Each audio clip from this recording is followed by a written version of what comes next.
ஹாப்பியா வாழ்றாங்கன்னு பார்த்துட்டு இவங்களுக்குமே வந்து லவ் மேரேஜ் பண்ணிக்கிறதா வந்து ஆசையா. இதுக்கு முன்னாடி வரைக்கும் எந்த க்ரஷோ ப்ரொபோஷல் அந்த மாதிரி எனக்கு எதுவுமே வந்தது கிடையாது.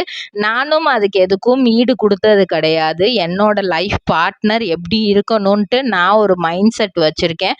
அப்படிப்பட்டவங்க வந்து நான் மீட் பண்ணும்போது கண்டிப்பாக நான் வந்து லவ் பண்ணி மேரேஜ் பண்ணிக்குவேன். ஏன்னா என்னோட ரொம்ப நாள் ஆசையே வந்து நம்ம அப்பா அம்மா எப்படி இருக்கிறாங்களோ அதே மாதிரி தான் நம்ம லைஃப் பார்ட்னர் நம்மளை பார்த்துக்கணும் அப்படிங்கிறது தான் என்னோட ஆசையே. நான் வந்து இந்த சீரியலில் கமிட் ஆனதுக்கப்புறம் எனக்கு தனுஷுக்கு சிஸ்டராக நடிக்கிறதுக்கான ஒரு வாய்ப்பு வந்தது. அதை வந்து என்னால் பண்ண முடியாமல் போயிடுச்சு. ஏன்னா கால் ஷீட் கொடுக்க முடியலை. பாக்கு மட்டை தயாரிக்கும் மிஷின் கிடைக்கும். அதற்கான ரா மெட்டீரியல்ஸையும் வருடம் முழுதும் நாங்களே சப்ளை செய்து வருகிறோம். நீங்கள் செய்யும் தட்டுகளை நாங்களே எடுத்துக்கொள்கிறோம். அதற்கான லோன் வசதியும் செய்து தருகிறோம்.